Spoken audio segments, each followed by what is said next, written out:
नमस्कार। Chandrashekhar Birthare self development course के दूसरे एपिसोड में मैं चंद्रशेखर बिरथरे आपका स्वागत करता हूं। पहले एपिसोड में हमने विस्तृत चर्चा की थी और जो विषय था how to live day to day basis, आज में कैसे जिए, वर्तमान में कैसे जिए। मित्रों, आज हम बात करेंगे चिंता, एंग्जाइटी के बारे में।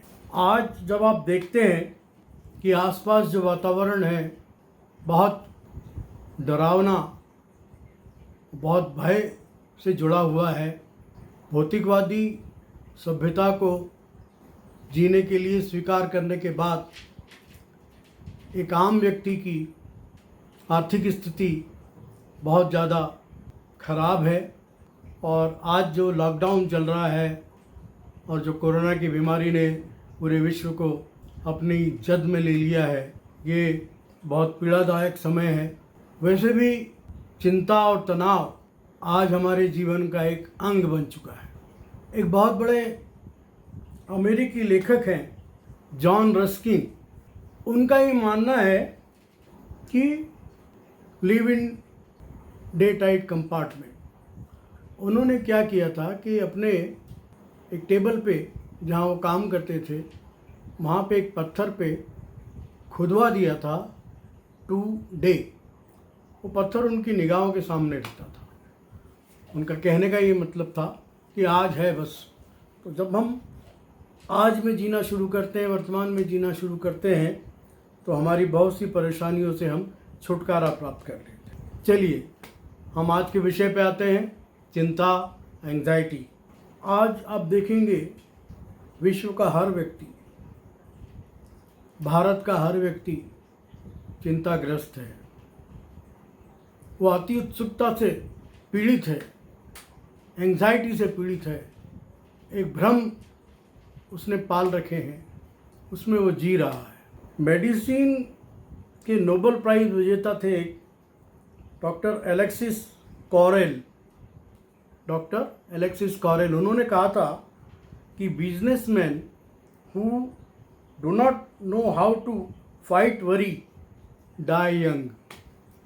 उनका कहने का ये तात्पर्य था कि जो एंटरप्रेनर है, बिजनेसमैन है और कारखाना मालिक है, फैक्ट्री का मालिक है, वो अगर चिंता से लड़ना नहीं जानता तो वो जवानी में ही मर जाता है।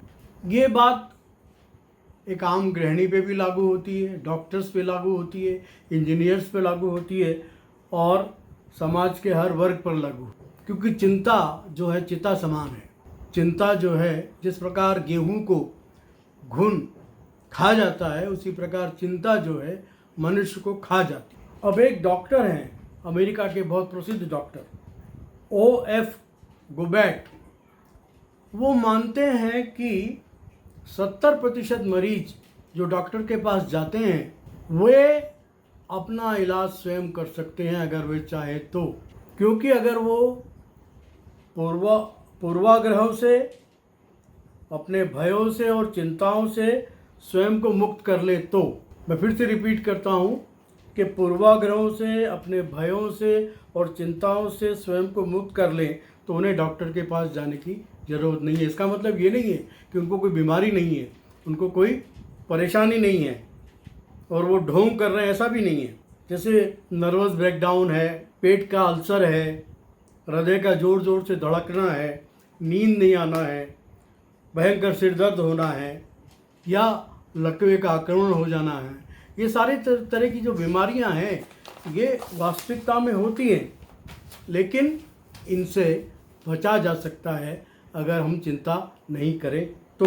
अब चिंता कैसे होती है? डर से चिंता पैदा होती है, चिंता से तनाव और नर्वस सिस्टम कमज़ोर होता है, आपके पेट की नसों में तनाव आता है और पाचन शक्ति के लिए जो रसों का स्त्राव होना चाहिए वो स्त्राव होना बंद हो जाता है। और चिंता कैसे एक स्वस्थ आदमी को बीमारी कर सकती है, पागल कर सकती है, इसका एक उदाहरण समझने के लिए मैं आपको बताना चाहता हूँ कि अपराधी को पुलिस पकड़ती है और उससे कई बातें को कबूलवाना चाहती है, तो वो क्या करती है कि अपराधी के हाथ और पैर बांध के उसके सिर पर एक एक बूंद पानी डालती है।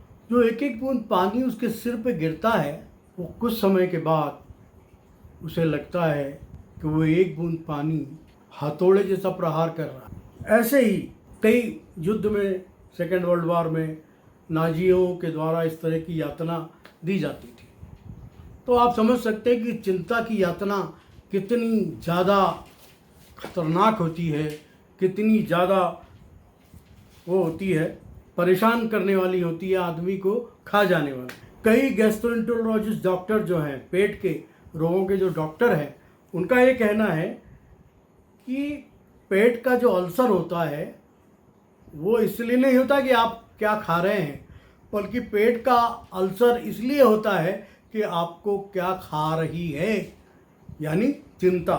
चिंता से पेट का अल्सर हो जाता है। और पेट के अल्सर को अगर मानसिक भावनात्मक तनाव कम होता है तो अल्सर भी का जो प्रभाव है कम हो जाता है, और मानसिक भावनात्मक तनाव बढ़ता है तो वो अल्सर फिर वापस अपने इसमें आ जाता है।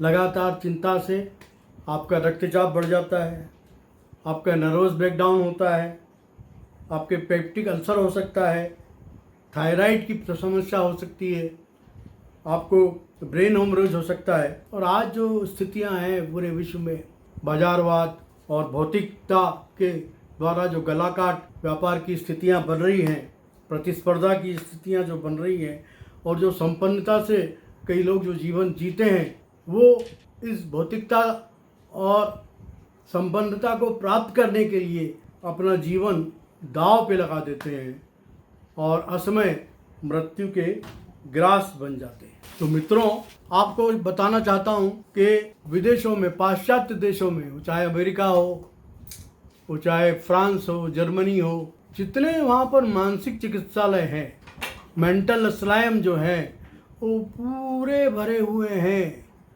क्योंकि वहाँ ऐसी स्थिति बन रही है, परिवार नाम की संस्था वहाँ ख़त्म हो गई, लोग अपना दुख किसी से बांट नहीं सकते, वहाँ कम्युनिकेशन गैप है, और लगातार लोग इग्नोर होने के कारण आत्महत्याएं कर रहे हैं। तो भारत में भी करीब करीब वही स्थिति है। यहाँ भी नर्वस ब्रेकडाउन के मरीज बढ़ रहे हैं, साइकोसोमेटिक डिसऑर्डर के मरीज बढ़ रहे हैं, सीजोफ्रेनिया के मरीज बढ़ रहे हैं, बाइपोलर पर्सनैलिटी डिसऑर्डर के मरीज बढ़ रहे हैं, और भ्रम की स्थिति है, इल्यूजन की स्थिति है। रोज़ ऐसे पेशेंट बढ़ते जा रहे हैं। एक फ्रेंच दार्शनिक जिनका नाम है मोंटेगनी, वो कहते हैं कि मैं तुम्हारी सारी परेशानियां ले सकता हूँ, लेकिन वो परेशानियां नहीं ले सकता हूँ, वो चिंताएं नहीं ले सकता हूँ जिससे मेरा फेफड़ा और मेरा लीवर खराब हो जाए। चिंता से शरीर में कैल्शियम की कमी हो जाती है, जिससे आपके दांत खराब हो सकते हैं। अवसाद की बीमारी धीरे धीरे हिंदुस्तान में घर करती जा रही है। रोज़ाना पता नहीं कितनी आत्महत्याएं हो रही हैं। अवसाद चिंता से जुड़ी हुई चीज़ है। चिंता के कारण अवसाद होता है। आप असफल होते हैं, आप अवसाद की स्थिति में चले जाते हैं। एक बच्चा जो स्कूल में पढ़ता है वो अवसादग्रस्त हो जाता है, परीक्षा में फेल हो जाऊंगा, चिंताग्रस्त हो जाता है। एक किसान मौसम की मार से फसल बेकार हो जाने से चिंताग्रस्त होता है और आत्महत्या कर लेता है। एक अच्छा खासा एक ऑफिस एग्जीक्यूटिव, ऑफिस का मैनेजर चिंताग्रस्त होता है और ज़्यादा काम का दबाव उसको अवसादग्रस्त करता है और वो मृत्यु का वर्ण कर लेता है। तो आज जो स्थितियां हैं उसमें वैवाहिक संबंधों में विच्छेद, एकाकीपन, चिंता और मन में दबा हुआ आक्रोश, ये जहर घोल रहा है सारा सिस्टम में। हमारी धार्मिक किताबों में भी ये कहा जाता है कि चिंता चिता समान है।